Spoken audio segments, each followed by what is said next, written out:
Hi friends, ಎಲ್ರಿಗೂ ನಮಸ್ತೆ. Welcome back to my YouTube channel. ಈ ವ್ಲಾಗ್ ಬಂದು ಶುಕ್ರವಾರದ ದಿನವೇ ಕ್ಲೀನ್ ಎಲ್ಲ ಮಾಡಬಾರ್ದು, ಬಟ್ ನನಗೆ ನಿನ್ನೆ ಮಾಡೋಕ್ಕಾಗಿರಲಿಲ್ಲ ಗುರುವಾರ. ಅದಕ್ಕಾಗಿ ಇವತ್ತೇ ದೇವ್ರ ಮನೆ ಎಲ್ಲ ಫುಲ್ ಡೀಪ್ ಕ್ಲೀನಿಂಗ್ ಇಟ್ಕೊಂಡಿದ್ದೆ. ಇವತ್ತೇ ಕಳಶನೂ ಇಟ್ಬಿಟ್ಟು ಪೂಜೆ ಮಾಡಿಬಿಡೋಣ ಅಂತ ಹೇಳಿ ಫಸ್ಟು ದೇವ್ರ ಮನೆ ಎಲ್ಲ ಕ್ಲೀನ್ ಮಾಡ್ಕೊಂಬಿಡೋಣ ಅಂತ ಹೇಳಿ ಸ್ಟಾರ್ಟ್ ಮಾಡಿಕೊಂಡೆ. ಯಾವಾಗೂ ಅಷ್ಟೇ ಗುರುವಾರದ ಜೊತೆ ಮಾಡ್ಕೊಂಡ್ಬಿಡ್ತಿದ್ದೆ, ಬಟ್ ಯಾಕೋ ನಿನ್ನೆ ಆಗಲಿಲ್ಲ ಮಾಡೋದಕ್ಕೆ.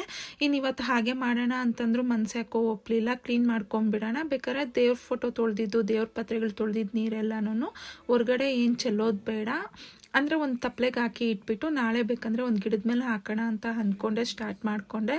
ಶುಕ್ರವಾರ ಅಂತಂದರೆ ಒಂದು ಸ್ವಲ್ಪ ಕ್ಲೀನಾಗೇ ಇರಬೇಕು, ಇಲ್ಲಾಂದರೆ ಯಾಕೋ ಮನ್ಸಿಗೆ ಒಪ್ಪೋದಿಲ್ಲ ಹಂಗೆ ಪೂಜೆ ಮಾಡೋದಕ್ಕೆ. ಅದಕ್ಕಾಗಿ ಇವತ್ತೇ ಕ್ಲೀನ್ ಮಾಡ್ಕೊತಿದ್ದೆ. ಇನ್ನು ಫುಲ್ ಡೀಪ್ ಕ್ಲೀನಿಂಗು ಅಂತಂದರೆ ಸ್ವಲ್ಪ ಜಾಸ್ತಿ ಹೊತ್ತೆ ಟೈಮ್ ಹಿಡಿಯುತ್ತೆ. ಇನ್ನು ಬೆಳಗ್ಗೆನೇ ಸ್ನಾನ ಮಾಡ್ಕೊಂಬಂದು ಬ್ರೇಕ್ಫಾಸ್ಟ್ ಎಲ್ಲ ಮಾಡಿ ಇಟ್ಬಿಟ್ಟೆ. ಸಿಂಪಲ್ಲಾಗಿ ಪುಳಿಯೋಗರೆನೇ ಮಾಡಿದ್ದೆ, ಇವತ್ತು ಬೇಗ ಆಗೋಗುತ್ತೆ ಅಂತ ಹೇಳಿ. ಇನ್ನು ದೇವ್ರ ಮನೆ ಕ್ಲೀನಿಂಗ್ ಹಿಡ್ಕೊಂಡ್ರೆ 2-3 ಅವರ್ ಬೇಕು ಟೈಮಿಂಗ್ಸು.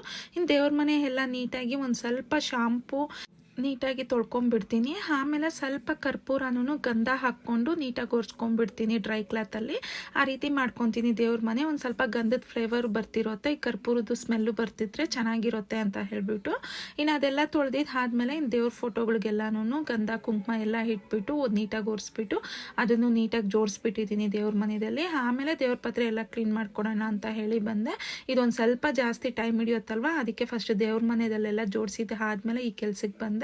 ಇನ್ನು ದೇವ್ರ ಪಾತ್ರೆಗಳು ನೋಡಿ ತೊಳಿತಾ ಇದ್ದೆ. ಯಾವಾಗೂ ಪೀತಾಂಬರಿ ಪೌಡ್ರಲ್ಲಿ ನಾನು ನೀಟಾಗಿ ಉಜ್ಕೊಂಡ್ಬಿಡ್ತಿದ್ದೆ, ಬಟ್ ಈ ಸಲ ನನ್ನ ಮಗ ಬೇರೆ ಪೌಡ್ರು ತಂದಿದ್ದ. ತುಂಬ ಚೆನ್ನಾಗಿ ಬಿಡ್ತು. ಈ ಕಪ್ಪಗಿರೋದೆಲ್ಲ ಎಷ್ಟು ಬೆಳ್ಳಗಾಗುತ್ತೆ ಅಂತ ಹೇಳಿ ಆಮೇಲೆ ತೋರಿಸ್ಕೊಡ್ತೀನಿ. ಯಾವಾಗೂ ನಿಂಬೆ ಹಣ್ಣಲ್ಲಿ ಫಸ್ಟ್ ಸ್ಕ್ರಬ್ ಮಾಡಿಬಿಟ್ಟು ಆಮೇಲೆ ಪೀತಾಂಬರಿ ಪೌಡ್ರ್ ಹಾಕಿ ಉಜ್ಕೊತಿದ್ದೆ ನಾನು. ಇವತ್ತು ಹುಣಸೆ ಹಣ್ಣು ತಗೊಂಡು ಒಂದು ಸ್ವಲ್ಪ ನೀಟಾಗಿ ಉಜ್ಕೊಂಡಿದ್ದು ಆದಮೇಲೆ ನಾನು ಪೌಡ್ರು ಅಂದರೆ ಪೀತಾಂಬರಿ ಪೌಡ್ರ್ ಇರಲಿಲ್ಲ ಅಂತನ್ನಲ್ವ, ಬೇರೆ ಪೌಡ್ರು ತಂದಿದ್ದಾನೆ, ಅದನ್ನು ತೋರಿಸ್ಕೊಡ್ತೀನಿ ನನ್ನ ಬ್ಲಾಗಲ್ಲಿ. ಆ ಪೌಡ್ರ್ ಹಾಕಿ ಉಜ್ಜಿದಿದ್ದು ಸ್ವಲ್ಪ ನೀಟಾಗಿ ಚೆನ್ನಾಗೇ ಬಂದಿತ್ತು. ಪೀತಾಂಬರಿ ಪೌಡ್ರಿಗಿಂತ ಒಂದು ಸ್ವಲ್ಪ ಬೆಳ್ಳಗೆ ಬಂದಿತ್ತು ಪಾತ್ರೆ ಎಲ್ಲನೂ, ಅಂದರೆ ದೇವ್ರ ಪಾತ್ರೆಗಳು. ಇನ್ನು ಅದನ್ನೆಲ್ಲ ನೀಟಾಗಿ ಉಜ್ಜಿ ತೊಳೆದು ಇಟ್ಬಿಡ್ತಾ ಇದ್ದೀನಿ. ಇದೆಲ್ಲ ಆಯಿತು ಅಂತಂದರೆ ಒಂದು ಸ್ವಲ್ಪ ಕೆಲಸ ಆಗುತ್ತೆ. ಇನ್ನು ಮಧ್ಯಾಹ್ನಕ್ಕೆ ಅಡುಗೆನೂ ಮಾಡಲಿಲ್ಲ. ನೋಡೋಣ, ಆದರೆ ಪುಳಿಯೋಗರೆನೇ ತಿಂದ್ಕೊಳ್ಳೋದು, ಇಲ್ಲಾಂತಂದರೆ ಅಡುಗೆ ಮಾಡಬೇಕು. ಹೆಂಗಿದ್ರೆ ಟೈಮಿಂಗ್ಸು ಹಂಗೆ ಮಾಡ್ಕೊಳ್ಳೋಣ ಅಂತ ಅಂದ್ಕೊತಿದ್ದೀನಿ. ಟೈಮ್ ಜಾಸ್ತಿ ಇದ್ದರೆ ನೋಡೋಣ, ಇಲ್ಲ ಅಂತಂದರೆ ಅದನ್ನೇ ಇಟ್ಟು ಸ್ವಲ್ಪ ಮ್ಯಾನೇಜ್ ಮಾಡಿಬಿಟ್ಟಿದ್ದೀನಿ ಅಂತಂದರೆ ರಾತ್ರಿಗೆ ಅಡುಗೆ ಮಾಡ್ಕೊಬೋದು ಅಂತ ಅಂದ್ಕೊತಿದ್ದೆ. ಇವಾಗ ಮಾಡ್ತಿದ್ರೆ ಅನ್ನಿಸ್ತಿದೆ ನೆನ್ನೆನೇ ಮಾಡ್ಕೊಂಬಿಟ್ಟಿದ್ರೆ ಇವತ್ತೊಂದು ಸ್ವಲ್ಪ ಈಸಿ ಆಗಿರೋದಲ್ವ ಕೆಲಸ ಅಂತ ಹೇಳಿಬಿಟ್ಟು. ಅದಕ್ಕೆ ಆಲ್ಮೋಸ್ಟ್ ಲೇಡೀಸು ಹಿಂದಿನ ದಿವಸನೇ ದೇವ್ರ ಮನೆ ಕ್ಲೀನ್ ಮಾಡೋದಿದ್ರೆ ಮಾಡ್ಕೊಂಬಿಡ್ತೀರಿ, ಬಟ್ ಒಂದೊಂದು ದಿವಸ ಆಗೋದಿಲ್ಲ, ಏನು ಮಾಡೋದಕ್ಕಾಗೋದಿಲ್ಲ. ಹಾಗೆ ಪೂಜೆ ಮಾಡೋಣ ಅಂತಂದರೆ ಮನಸ್ಸು ಒಪ್ಪೋದಿಲ್ಲ. ಅದಕ್ಕಾಗಿ ಇನ್ನು ಇವತ್ತೆಲ್ಲ ಕ್ಲೀನ್ ಮಾಡಿ ಮಾಡ್ಕೊಳ್ಳೋದ್ರೊಳಗಡೆ ಮಧ್ಯಾಹ್ನ ಆಗೋಗುತ್ತೆ. ಇನ್ನು ಸಂಜೆಗೆ ದೀಪಾರಾಧನೆ ಮಾಡಬೇಕು ಅಂತ ಅಂದ್ಕೊತಿದ್ದೆ. ನೋಡಿ ಎಷ್ಟು ಬೆಳ್ಳಗೆ ಆಗಿದೆ ಪಾತ್ರೆಗಳು ಅಂತ ಹೇಳಿ. ಆ ಪೌಡ್ರೂ ತೋರಿಸೋದಕ್ಕೆ ಟ್ರೈ ಮಾಡ್ತೀನಿ. ಇಲ್ಲ ಈ ವ್ಲಾಗಲ್ಲಿ ಆಗಿಲ್ಲ ಅಂತಂದರೆ ಇನ್ನೊಂದು ವ್ಲಾಗಲ್ಲಾದರೂ ಕಂಪಲ್ಸರಿ ಇಡ್ತೀನಿ ಯಾವ ಪೌಡ್ರ್ ಯೂಸ್ ಮಾಡಿದೆ ನಾನು ಈ ಪಾತ್ರೆಗಳು ತೊಳೆಯೋದಕ್ಕೆ ಅಂತ ಹೇಳಿಬಿಟ್ಟು. ಇನ್ನು ಆ ಪಾತ್ರೆಗಳೆಲ್ಲ ತೊಳೆದಿದ್ನಲ್ವ ಡ್ರೈ ಕ್ಲಾತಲ್ಲಿ ನೀಟಾಗಿ ಒರೆಸ್ಬಿಟ್ಟು ಅದಕ್ಕೂ ಗಂಧ ಕುಂಕುಮ ಎಲ್ಲ ಇಟ್ಬಿಟ್ಟು ದೇವ್ರ ಮನೆಯಲ್ಲಿ ಜೋಡಿಸ್ಬಿಟ್ಟಿದ್ದೀನಿ.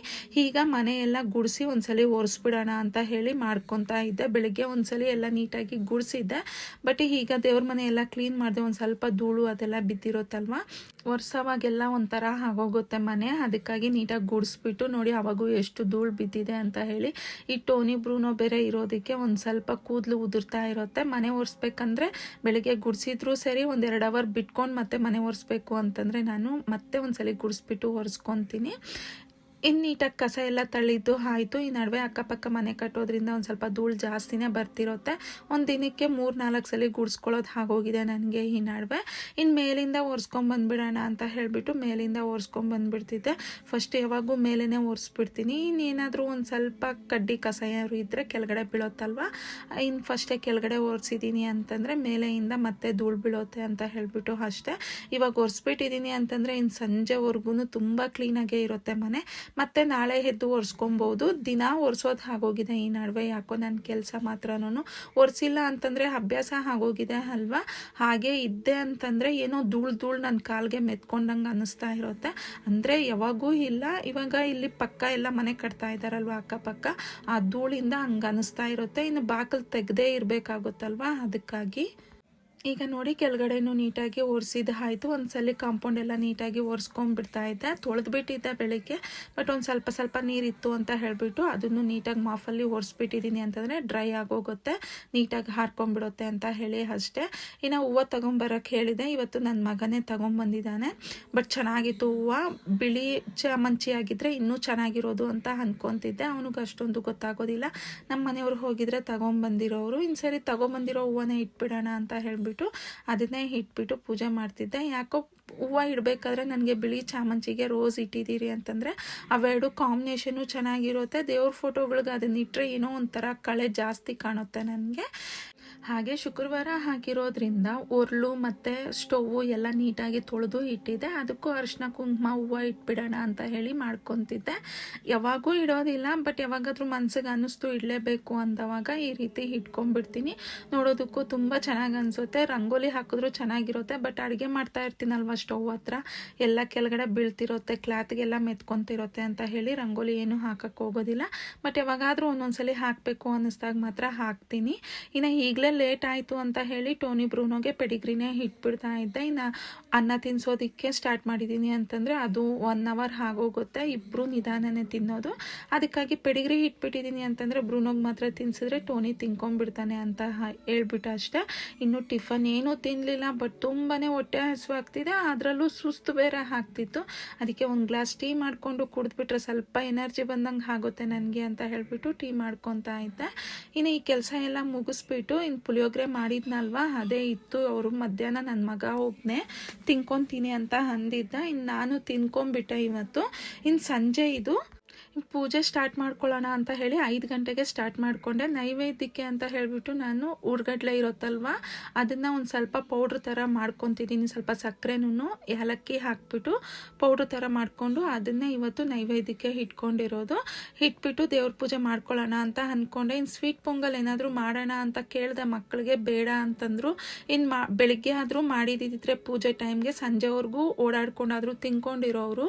ಇನ್ನು ಸಾಯಂಕಾಲ ಅಲ್ವಾ, ಸರಿ ನನ್ನ ಕೈಯಲ್ಲಿ ಏನಾಗುತ್ತೋ ಅದನ್ನೇ ಮಾಡೋಣ ಅಂತ ಹೇಳಿಬಿಟ್ಟು ಸಿಂಪಲ್ಲಾಗಿ ಇವತ್ತು ಉರ್ಗಡ್ಲೆ ಸ್ವಲ್ಪ ಸಕ್ಕರೆ ಹಾಕಿಬಿಟ್ಟು ಅದನ್ನು ಪೌಡ್ರ್ ಮಾಡಿ ನೈವೇದ್ಯಕ್ಕೆ ಇಟ್ಕೊಂಡೆ. ಏಲಕ್ಕಿ ಒಂದು ಸ್ವಲ್ಪ ಸೇರಿಸಿದ್ದೀನಿ.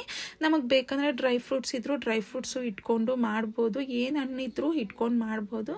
ಬಟ್ ನನಗೆ ಯಾವ್ದು ಅವೈಲೇಬಲ್ ಆಗಿತ್ತೋ ಅದನ್ನು ಇಟ್ಬಿಟ್ಟು ದೇವ್ರ ಪೂಜೆ ಮಾಡ್ಕೊತಿದ್ದೆ. ಇನ್ನು ನಾನು ಪೂಜೆ ಮಾಡುವಾಗ ಸುಮಾರು ವೀಡಿಯೋಸಲ್ಲಿ ಹೇಳಿದ್ದೆ ಈ ರೀತಿ ಸಾಂಬ್ರಾಣಿ ಧೂಪ ಹಾಕ್ಕೊಳ್ಳೋದು ಕಂಪಲ್ಸರಿ. ನಾನು ಈ ತೆಂಗಿನಕಾಯಿ ಚಿಪ್ಪು ಬರುತ್ತಲ್ವ ಅದನ್ನು ಹಾಗೆ ಇಟ್ಟಿರ್ತೀನಿ. ಅಂದರೆ ತೆಂಗಿನಕಾಯಿ ಎಲ್ಲ ಎತ್ಕೊಂಡು ಕೊಬ್ಬರಿ ಎತ್ಕೊಂಡ್ಬಿಟ್ಟು ಚಿಪ್ಪನ್ನ ಹಾಗೆ ಇಟ್ಟಿರ್ತೀನಿ.